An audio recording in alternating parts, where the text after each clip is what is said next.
Welcome, everyone. This is All Minus One, and my name is Bill. I see we have questions about the Koof. Have I beat the Koof? And the answer is, yeah, I guess. I have residual, mucus, if you would, like most colds are. Done and over with. You still have, I don't know, liquids, fluids, whatever. Um, Migrating to particular areas. So yeah, I'm not that congested or anything, but yeah, I feel fine. I went to work yesterday, last night, and my apologies for not streaming yesterday. I really want Sunday stream to be, at least for this channel, the consistent, super ultra consistent stream. However, I was up late, and the one particular thing that hasn't changed is my energy level. So, or maybe I should say it hasn't changed until today, because I feel like today I feel pretty good. But I've been a little bit, like, lower energy, just generally speaking. Uh, it's a little bit more of a chore to do things, but, you know, not that big of a deal. It's like I would assume my body is fighting off the disease in one manner or another, doing whatever it needs to do, and therefore, a lot of its energy reserves, the mitochondrial capacity, whatever, is tamped down because it's trying to get rid of this virus, which again hasn't been that bad. I had about a day and a half of feeling just utter crap, so feel pretty good right now.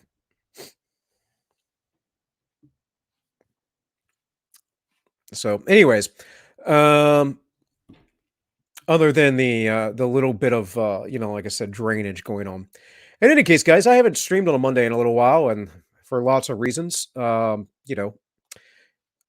wish I had more free time. I would love to put together streams on the daily, but I got to do what I got to do what I can.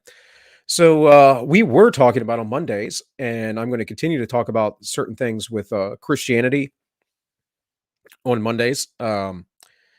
Some perspective on the early church and all that. And so today I'm going to continue and hopefully finish this series I've been doing on the basis of early Christian anti-militarism. And again, this is an academic paper from, I believe, the 30s, the 1930s. I'd have to go, let's see. It is linked in the description below if you want to read this for yourself. Let's see. Oh, no, 1918. Yeah. I mean, as far as eras go, that's not too far off, but still. And so we are almost done with this. And like I said, hopefully today, depending on how much I run my mouth, we will get done with this.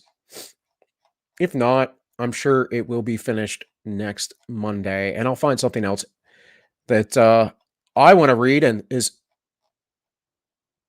informative for you all. So I know I was down about here.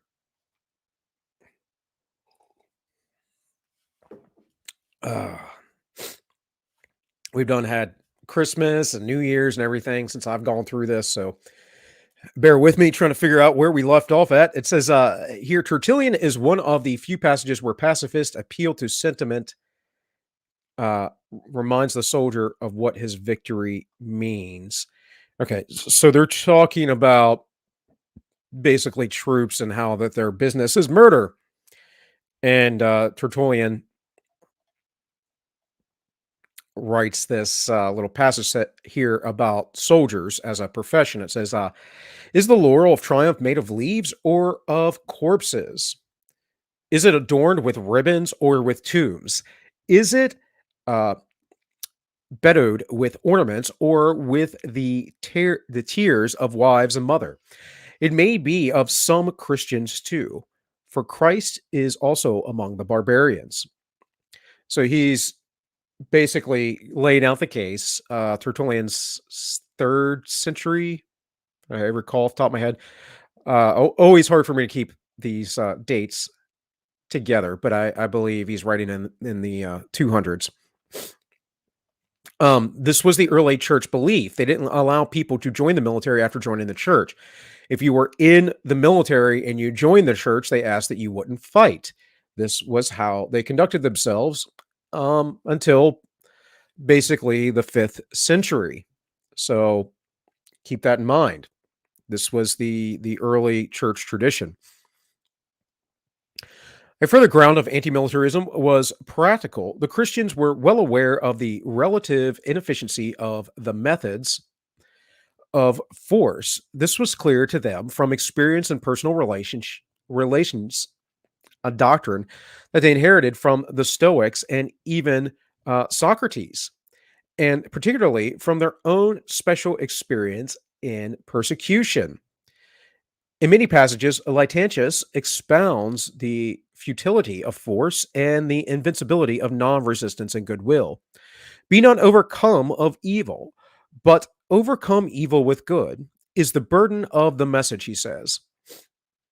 And I happen to agree with this. Like, we are always in a battle of who is in charge, right? Now, these battles today, they might not play out as they used to, or at least seemingly as they used to, where people, arrest each other, poison each other, invade with armies, all that kind of stuff to dethrone those who are in power and then claim power for themselves. We see a lot less of that today, but we see other means of destruction via reputation, and of course, the modern fake news smearing, which is utterly libelous, and of course, our system of defamation and libel in the United States is absolutely broken. Essentially, if the court believes that you're a public person in any way, shape, or form, anyone can say just about anything about you. It's pretty ridiculous. In any case, so let's see here. Let us suppose that this duty of defending the goods belongs only to the good man. Yet to undertake it is easy, to fulfill it is difficult. I'm gonna angle this a little bit more for myself.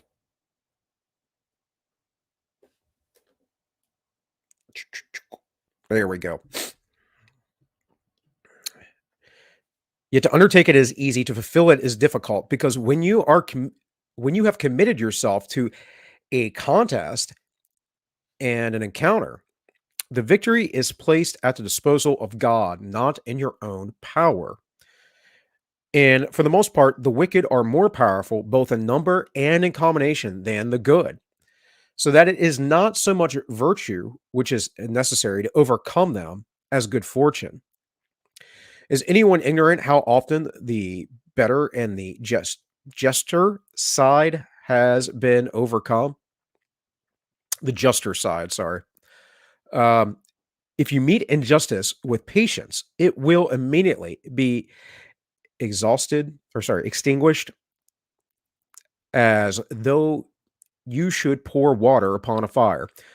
But that injustice which provokes opposition has met with impatience equal to itself, as though overspread with oil. It will excite so great a conflagration, could I speak, that no stream can extinguish it, but only the shedding of blood. So it says, if you meet injustice with patience, it will immediately be uh, extinguished, as though you should pour water upon a fire. But if that injustice, which provokes opposition, has met with impatience equal to itself, as though overspread with oil, it will excite so great a conflagration that no stream can extinguish it, but only the shedding of blood. Essentially, what I'm gathering from that is he's saying that it just begets more violence. It sets things ablaze. But you're going to have to excuse me because I have to blow my nose, guys. And I don't want to get up and do this 1,000 times on the stream, but I'm gonna have to do it. So hold on for a second.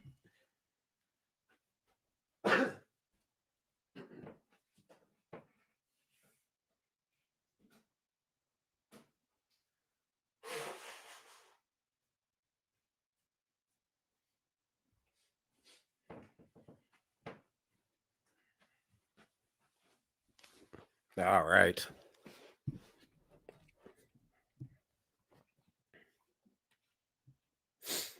How am I doing with the coof? York, I'm doing pretty well, man. Other than, me just getting up to blow my nose, I'm fine. Um, little low energy. Not so much today, but I've been sleeping late, so that's kind of a issue right now. Is I kind of got my sleep schedule screwy again. But this is the story of my life. So, um, says the legal system needs a lot of work in my country. It's even worse, justice almost non-existence. Yeah. Well, Samuel, you're in Australia, right? I mean, the my understanding is most Aussies are just basically see the government as some sort of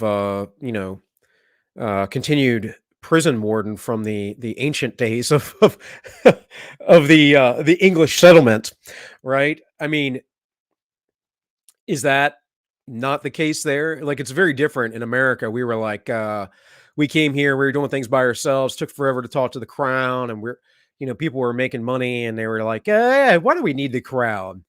In Australia, yeah, the government and the prison colony kind of came up together, and there's just not that.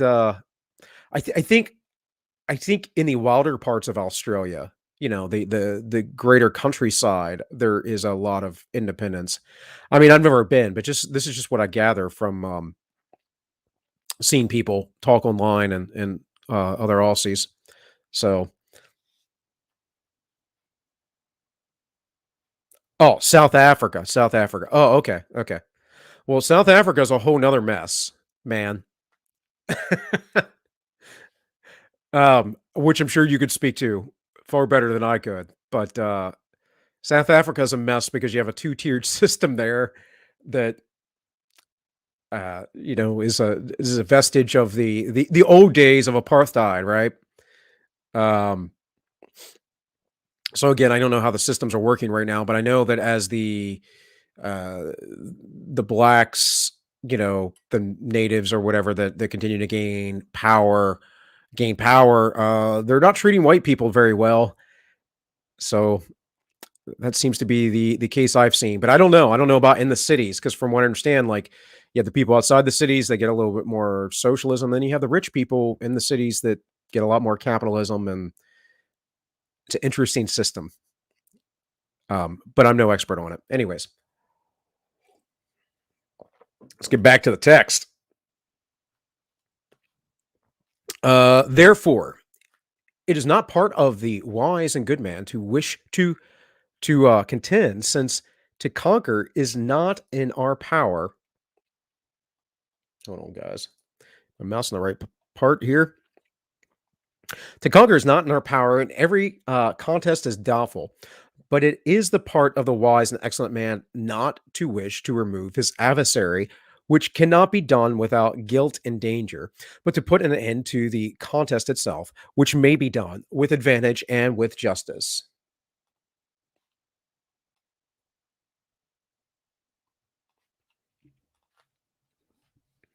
Especially striking is the statement Lactantius makes about spreading religious ideas by force, for he evidently recognized that the more just and noble and spiritual are the ideas which we would maintain and defend.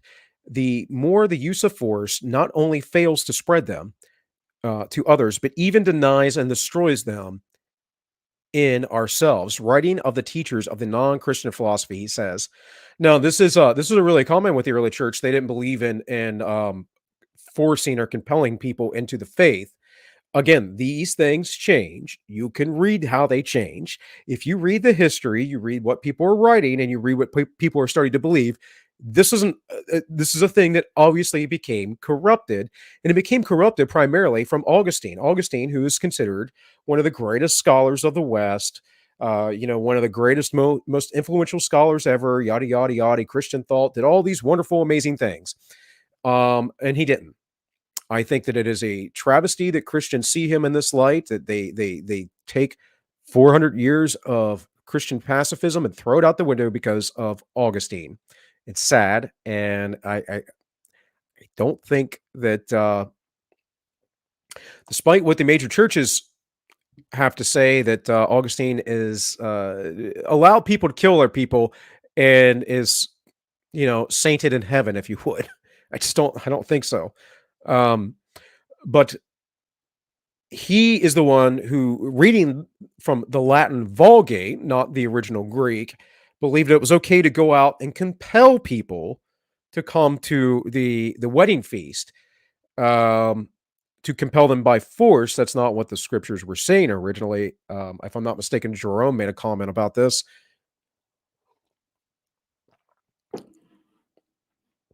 in Augustine's interpretation, but I might be wrong. Those dates, Jerome and Augustine, I believe, lived around the same time, but I might be mistaken about that. In any case, he believed that the idea of compelling allowed Christians to force compulsion of their religion.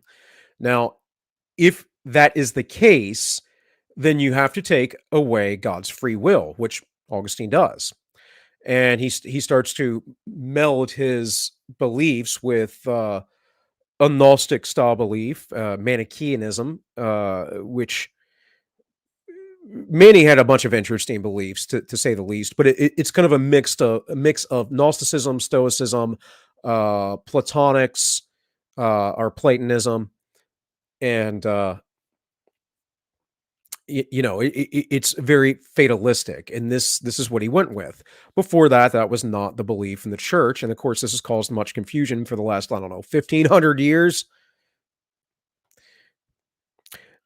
There is no occasion for violence and injury, for religion cannot be imposed by force. The matter must be carried on by words rather than by blows, that the will may be affected.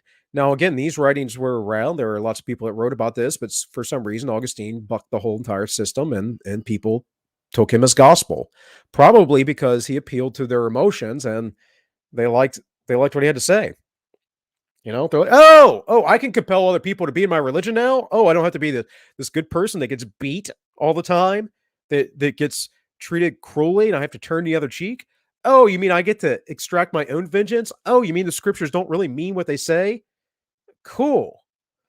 I mean, that's basically what went on there. And he's not the only one. There were people before that, but the church wholly rejected it. So let them unsheathe the weapon of their intellect. If their system is true, let it be asserted, for they are aware that there is nothing among men more excellent than religion, and that this ought to be defended with the whole of our power. But as they are deceived in the matter of religion itself, so also they are in the manner of its defense. For religion is to be defended not by putting to death, but by dying, not by cruelty, but by patient endurance, not by guilt, but by good faith. For the former belong to evils, but the latter to goods. And it is necessary for that which is good to have a place in religion, and not that which is evil. For if you wish to defend religion by bloodshed and by tortures and by guilt, it will no longer be defended, but will be polluted and profaned. For nothing is so much a matter of free will as religion. Now, again, that was Lactantius, I believe. And like I said, this completely contradicts what Augustine said later. Augustine is wrong. The man should not be praised. There are some things that he said that were great and are praiseworthy. In the end, though, the whole of his philosophy and what it came out to be was that God was some manifestation of a stoic God that predetermined everything and that no one had any real free will, and that it was okay to compel people by force into the church. These are all antithetical to the early church teachings, and no one questions it, or few question it, I should say. Augustine's teachings are the origin of both Lutheranism, which is just a slight removal from basically Catholicism of the day, and Calvinism. They are. So, or he is. Um,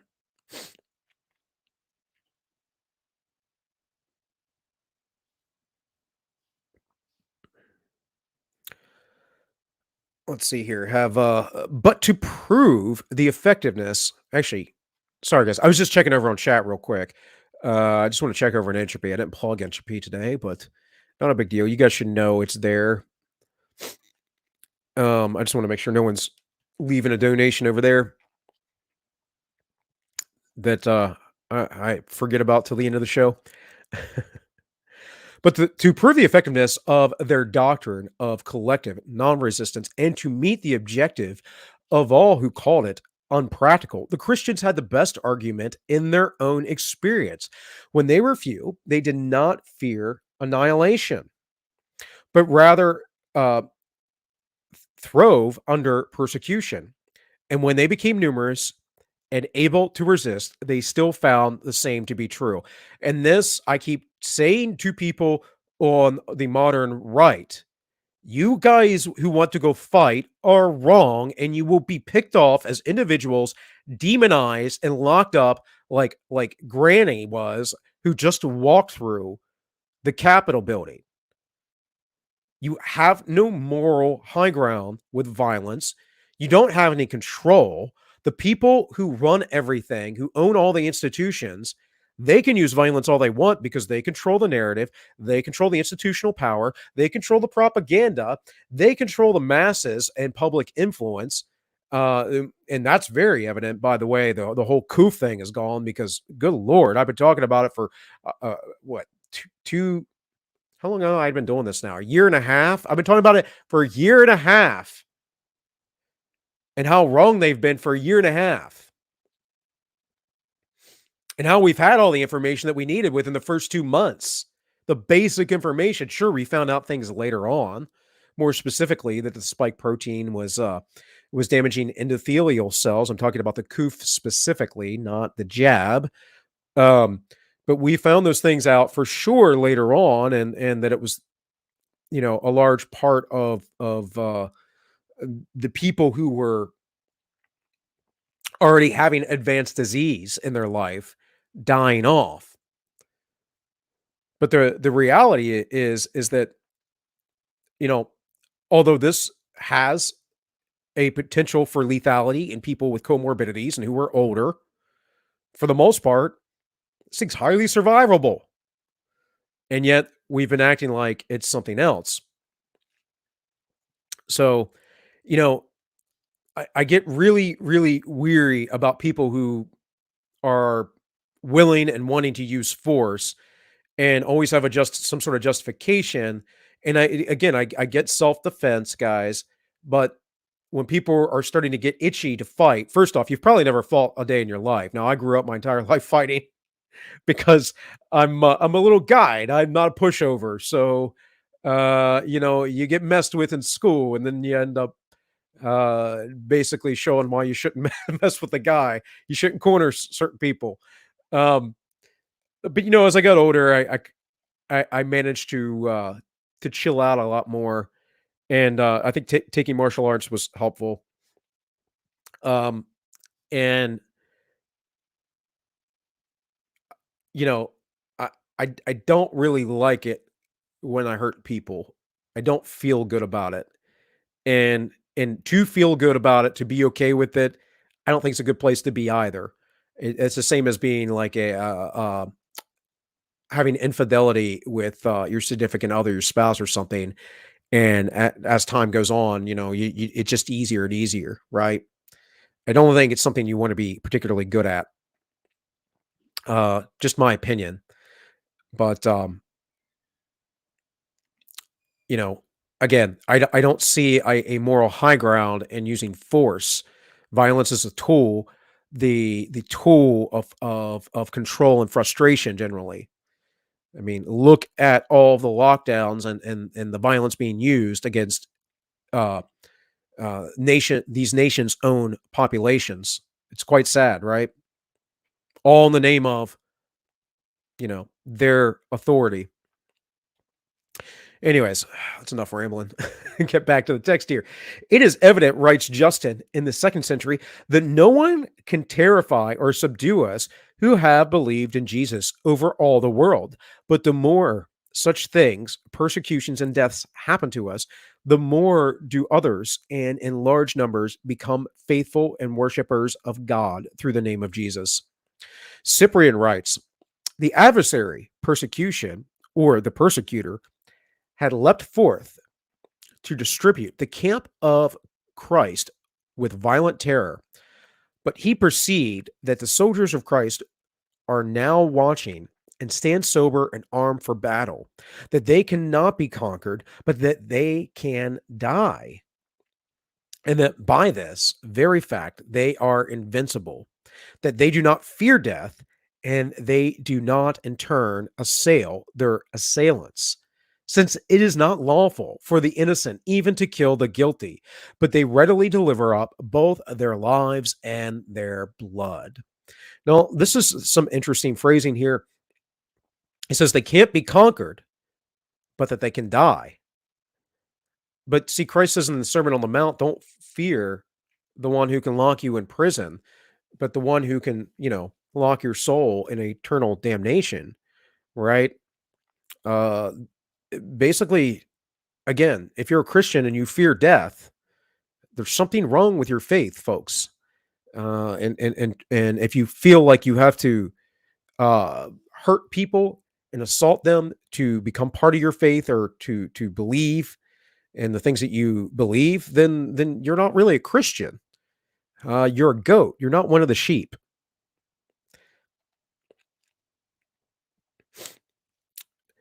And Origen says, since it was the purpose of God that the nations should receive the benefits of Christ's teachings, all the devices of men against Christians have been brought to naught. For the more that kings and rulers and peoples have persecuted them elsewhere, the more have they increased in number and grow in strength.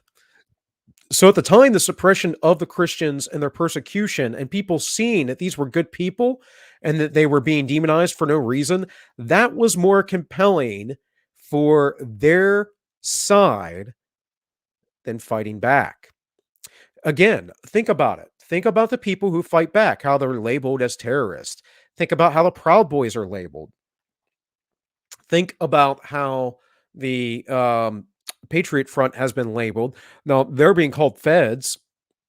I don't know if they're feds. I don't know if they have federal funding. It seems likely, but I mean, maybe they just have really good leadership. Maybe they have good organization. Maybe the guys are willing to sacrifice some of their hard-earned cash to look presentable. But they will be demonized. And so will anybody who is antithetical to the narrative. Let's see. I saw Samuel said, I feel like the left is trying to stoke the flame so they can pull China or Zimbabwe on the system of government and have all the control they want. Well, yeah, I mean, the I'm beginning. It's full speculation on my part, but I'm beginning to believe that the Trump admin wasn't supposed to get in. Not that Trump was like perfect or did all the things that I would like to have seen done or whatever, right? Like Trump's just a guy. He's a guy who kind of knows works within the system. He's kind of a moderate guy. You were going to get more of the usual, but a little bit less than with him. And that was good enough for me at the time because I know how bad the system actually is. Like I literally, I understand that most people have no freaking clue that the things that we do today by the majority of the population and the public would not be accepted today if they were, or sorry, would not be accepted, 100 some odd years ago. That's when some of these things started to be implemented. But if they were to see where it led, they would have been, these people would have been like, oh my goodness, no way. Um, we are so far askew from where we are supposed to be in our government in the United States, at least, that people talk about certain things like it's crazy. For instance, your right or your ability to put substances into your body. That's your right and your ability. We have people now saying that the government can mandate those things. The government has never been able to mandate those things. And the left will go back and they'll go, oh, there's certain cases in these cities during this time and blah. Yeah, in a city. It's never been the federal government. But see, they don't differentiate between levels of government. They don't understand the nuances here because, again, they're so far removed.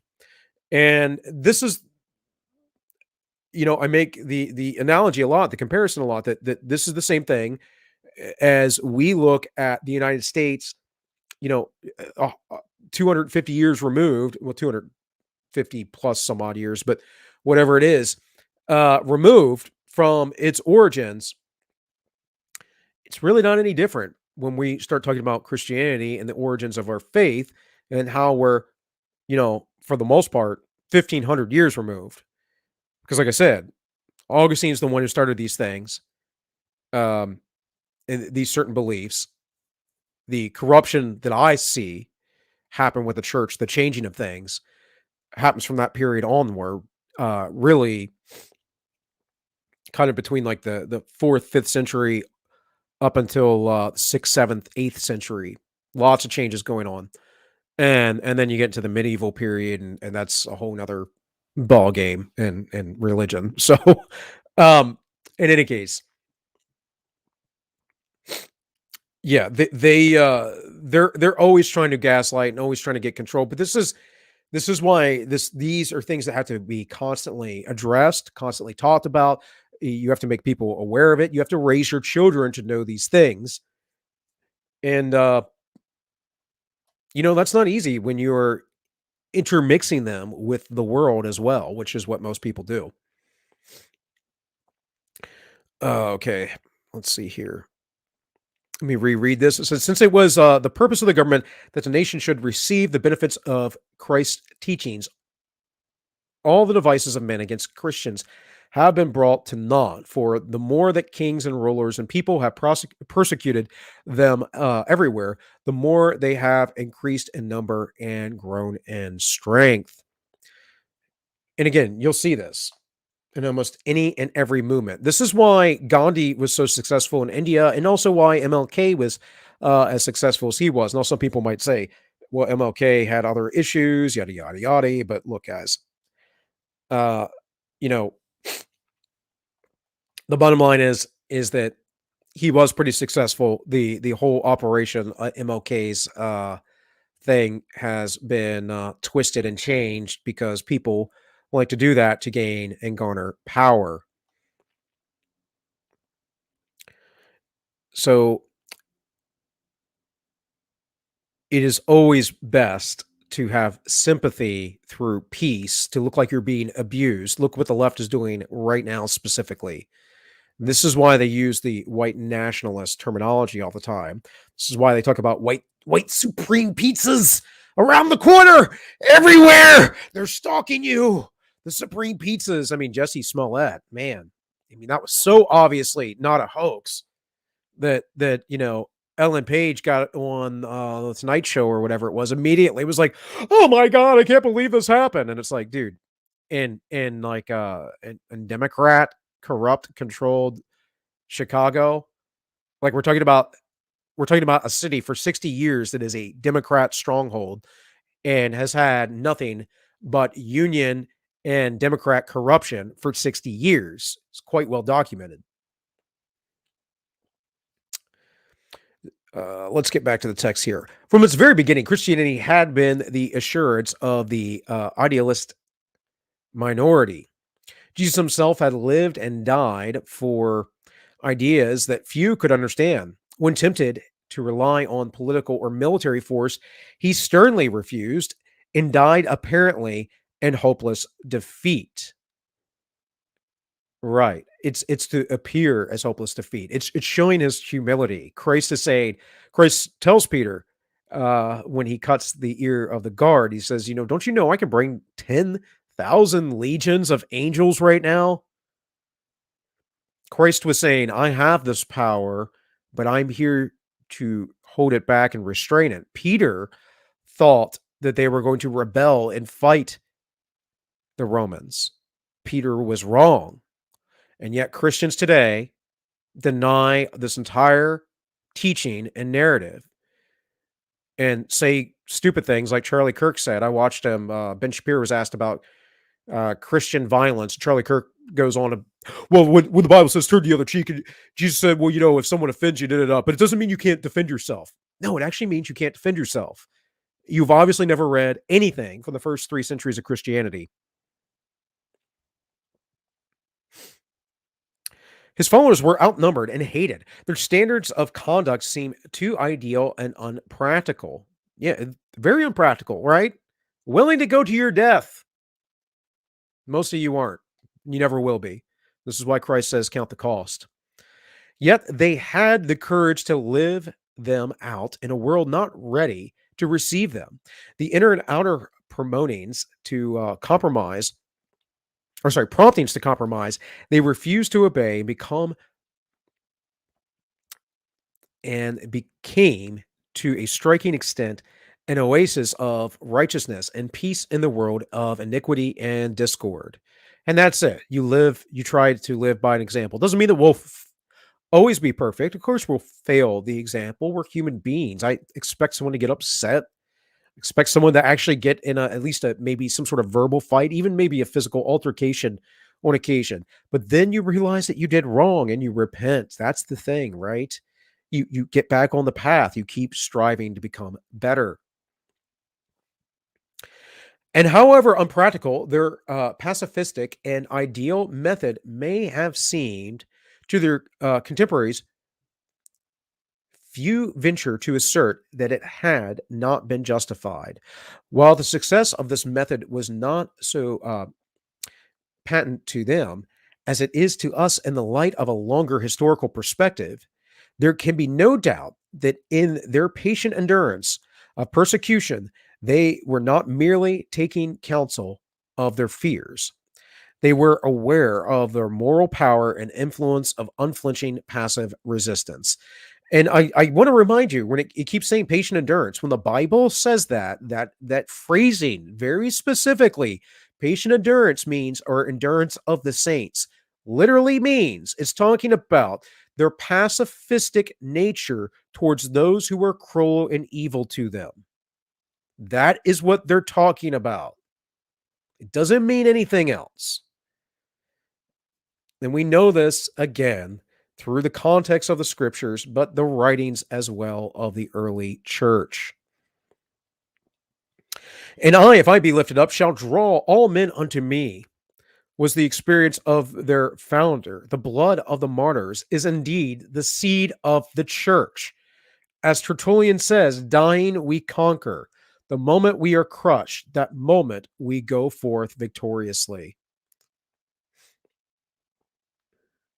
An important basis of the early Christian renunciation of warfare was in the saying of Jesus, the familiar proof text of non-resistance, of love of enemies, appeared plain and indisputable arguments to literalists and many Christians who thought not bound by literal texts believe these texts express the true standards of Christian conduct. They did not regard them merely as counsel of perfection. This is an idea that came later, is to live in perfection. You had to meet all these requirements of Christianity, and it wasn't a necessity for folks. Now, mind you, Christianity has been constantly reformed and evolving from the beginning. It has. This is what the synods and councils are about. This is what the schisms, like the Great Schism, is about. This is also what the later on Reformation is about. Christianity has constantly been in a state of change and flux. So, what is right? Well, the master is right. No man is greater than his master. And who was the master? Well, Christ was the master. So the minute that anyone, I don't care how well thought of, any church group thinks of these folks, contradicts Christ, there's a problem. And so, like I said, you have Augustine contradicting Christ, there's a problem. You have many other church fathers in the future contradicting Christ, there's a problem. They never, excuse me, they did not regard them merely as counsels or of perfection, nor as unpractical ideas, nor as standards for personal conduct as contrasted with national policy. Military efficiency requires actual killing. Sorry, guys, I got a piece of dead skin on my lip. I can feel. Uh, there we go. I got her. Military efficiency requires actual killing. How can one love his enemies as Christ commanded and at the same time strive to destroy them? Well, according to Augustine, if you didn't hate them in your heart, it was okay. It's not. It's not. No one taught that. No one taught that until him. In Disarming Peter, says Tertullian, Christ unbelted every soldier. It's another one I hear a lot. Whoa, he didn't do anything with Cornelius or the centurion and yada yada yada. And well, he told Peter to put his sword away, but he didn't tell him never to kill. Well, actually, he said those that live by the sword will die by the sword. And Revelations repeats that and then says those who are taken into captivity will be taken into captivity. And then it says those who have an ear, let them hear. This is the patient of the saints.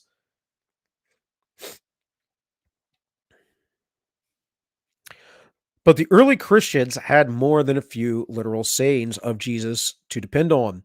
The whole spirit of his teaching appeared to them as of the same tenor and temper as the non resistance which he commanded.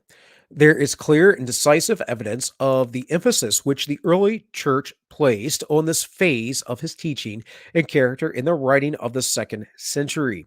It is here probably the fundamental basis of the early Christian anti militarism is to be founded in the almost unconscious influence of certain uh, pacifistic qualities in Christ's character, and in the conscious efforts to secure these traits in themselves and to make them fundamental in their concept of God. Beneath the controversies on the basis of expediency or popular morality, there lay embedded in the Christian church an intuitive spirit, pacifistic without being quietistic, patient, but not from cowardice, generous, but not from self conscious, kind, but not indifferent to justice. And, this is a really interesting thing, too, because back in the day, I've talked before, did a video in the past. For those of you that are newer, if you want to go look at stuff I've done in the past, um, talking about Cyprian's plague. And I brought it up because of the way Christians are acting, which is disgusting, by the way. Um, I went to a Christmas Eve service with the church that my wife and family goes to, and I'll never be a member there because, well, what they did was disgusting to me. And I'm sorry. We had a Eucharist that they put the bread in their, well, they don't even use wine, so that's, the early church would have found that uh a heresy. Wine and water, folks. Wine and water. That's the Eucharist. There's nothing else. That was actually a big debate back in the day. Um, but they put the bread and everything in a cup. That it was like weird. Yeah. Yeah. Um, but yeah, this is the state that we live in our faith. We have all these people who are doing all these weird COVID things in these churches, not understanding their faith and that God is not probably going to make them sick from taking the Eucharist, right? Now you might say, Bill, but all that stuff's a bunch of hooey. Okay, then you think that that's fine. Maybe you're just going to church for the people. I don't know. I actually believe in the mystical side of these things, though. So, and I don't understand our modern beliefs and how we just throw these out like they're nothing. Modern Christians are quite weak, in my opinion. Oh, let's see here.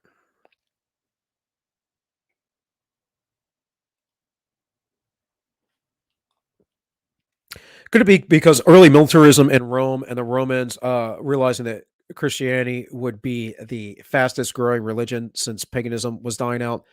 Um, are I'm not sure what you're addressing specifically, Samuel. Are you saying because the Romans were so militaristic? Because all societies were militaristic. That was the way. Christians were seen as weak. They were doing this weird thing where they were giving charity to people. That was seen as weak.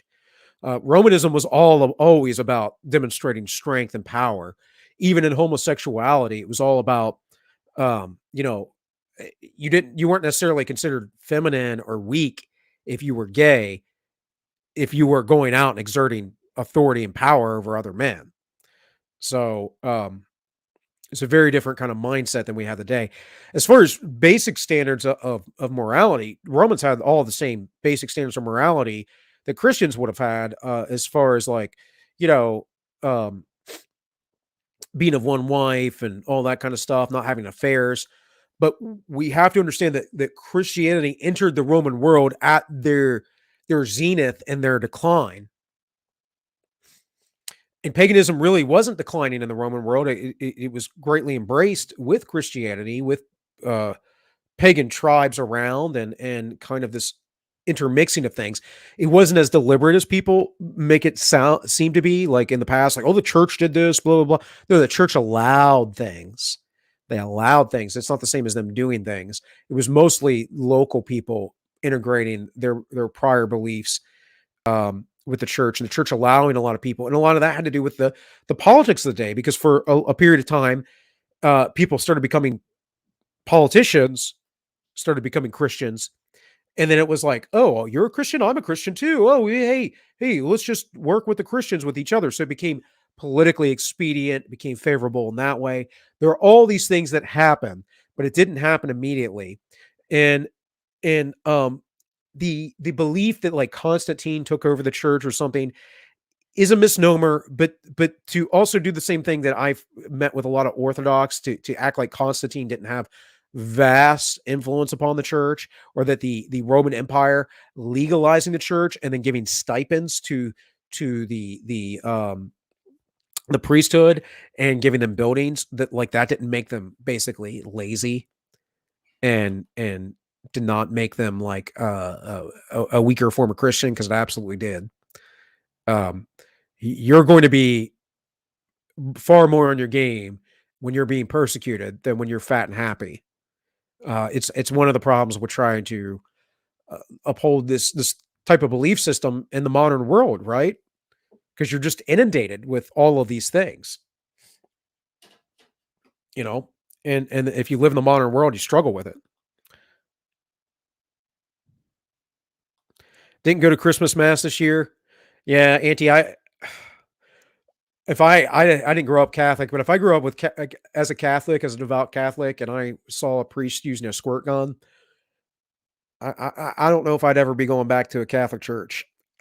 That's just me, but let's steer clear from transubstantiation.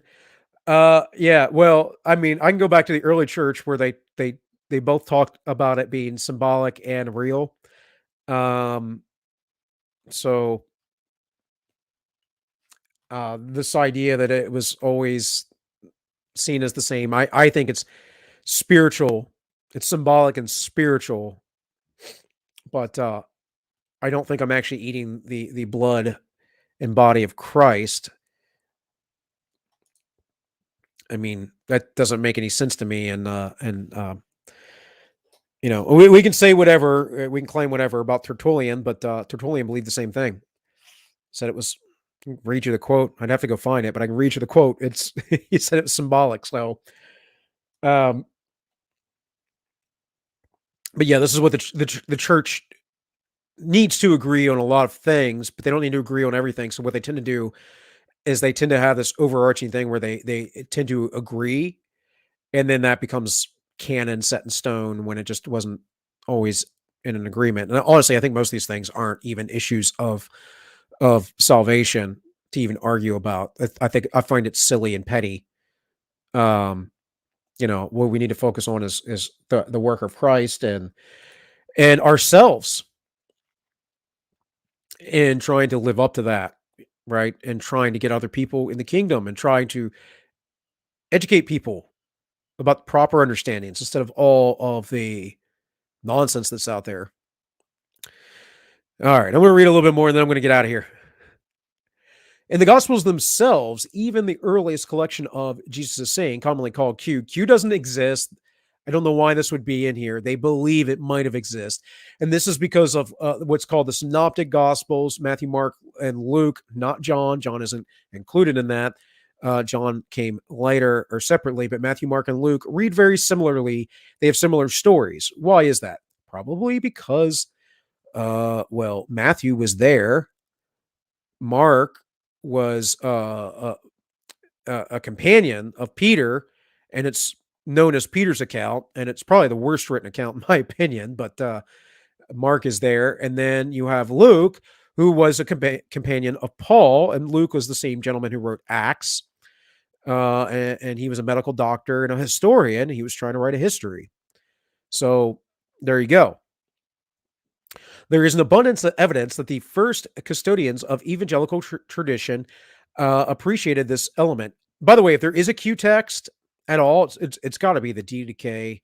No, I know scholars will say otherwise, but the D decay is potentially as old as 50 AD. And it obviously reads very clearly like the Sermon on the Mount. They preserve many evidently authentic sayings of Jesus in which the usual standard of self-seeking, self-assertion, resentment, and violence are explicitly reversed. The revolutionary precept of the primacy of service is announced. No subject of the conduct in all the gospel resources receives more emphasis than forgiveness, especially in the Gospel of Luke. Both the teachings and the actions of Jesus are focused on the revelation of his goodwill. Giving is emphasized rather than receiving. Forgiveness is repeatedly emphasized by parables and by example, even by Jesus himself upon the cross. Yeah, he says, forgive them. They don't know what they're doing. To emphasize the importance of conciliation and goodwill, Jesus appeals to common prudence and the fear of consequence, and above all, to the example of God himself with a boldness and definiteness, that are sometimes astonishing Jesus' base. These ideas of character on the character of God as he knows it.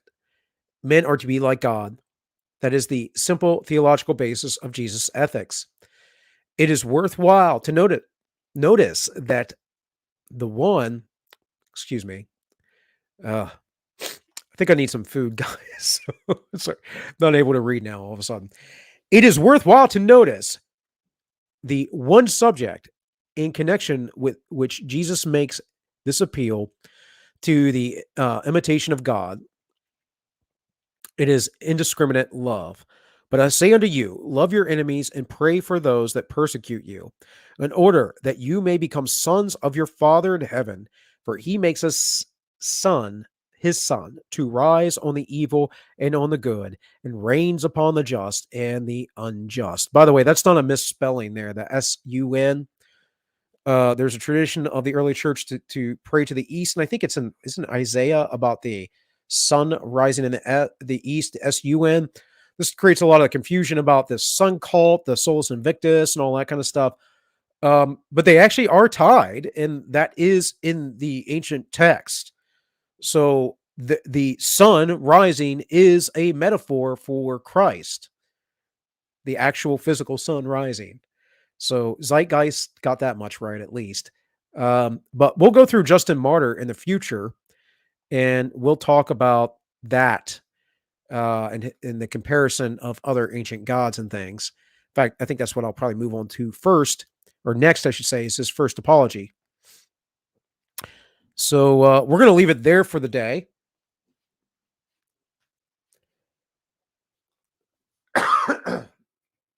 Excuse me, guys. I'm going to make sure I got everything over in entropy.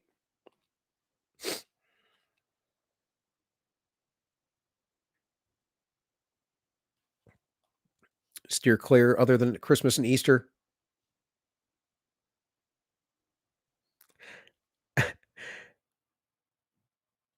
Yeah, 1,000 years on it. Yeah, yeah, yeah. Well, like I said, my thing is always go back to the original source, go back to what Jesus said, and then go look. Like there's meaning there. There's spiritual meaning. There's depth to it. I just I've gotten the early arguments, or some of the people making the early arguments, they were shocked that Jesus would say to eat his flesh and stuff. It's one of those things off in the weeds. Does it matter? Does it really matter? No, I think the Eucharist should be treated particularly special, um, but that's because of the reverence of it, right? The idea of it. Yes, Christ is king. The church needs to relearn that. Absolutely. No, no, no. You have people today. You see this a lot, especially in the Protestant spheres. You have people today that will quote Paul the apostle up and down, left and right, and backwards. They'll never mention Christ. This is why people think that James, Jesus' brother, and Paul disagree. They don't disagree. They 100% agree. The problem is you're reading James and Paul as different voices and not reading them in the voice of Christ. If you read them and compare them to Christ, you'll understand that there's nuance and they do agree.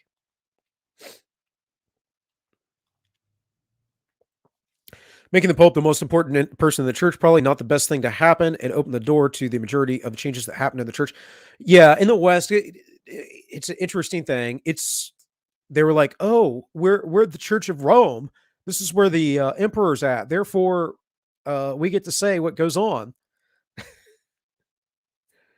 And there were disagreements very early on. I mean, Pascal, the Passover, right? Easter, as we call it today, which is again a pagan Estar, the goddess of fertility, or Ishtar. Um, they that's where we get the this idea of Easter from. And the early church wanted to separate itself, at least in the West, in the Roman world, from the Jews.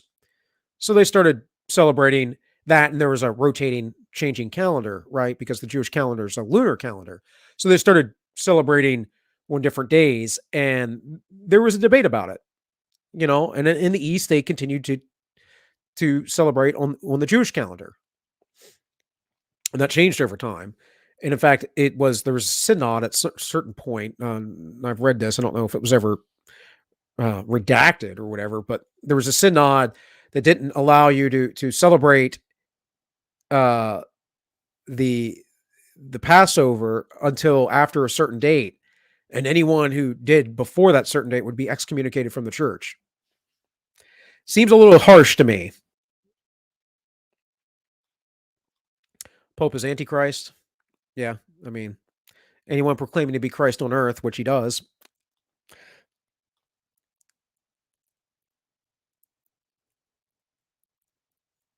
I mean, probably, other than, like, a little bit of a runny nose and a cough, I feel fine.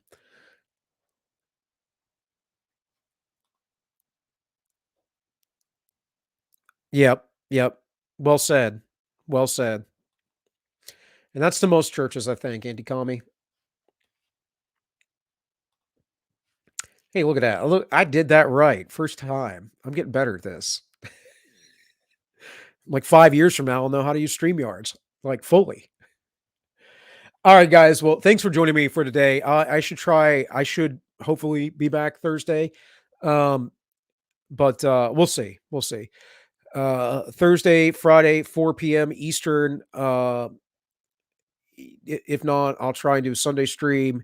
I work all of those days, but just remember, guys, there's still the Ins Justify the Memes every Wednesday at 7 p.m. With all that said, guys, this has been All Minus One. My name is Bill, and I wish you all well.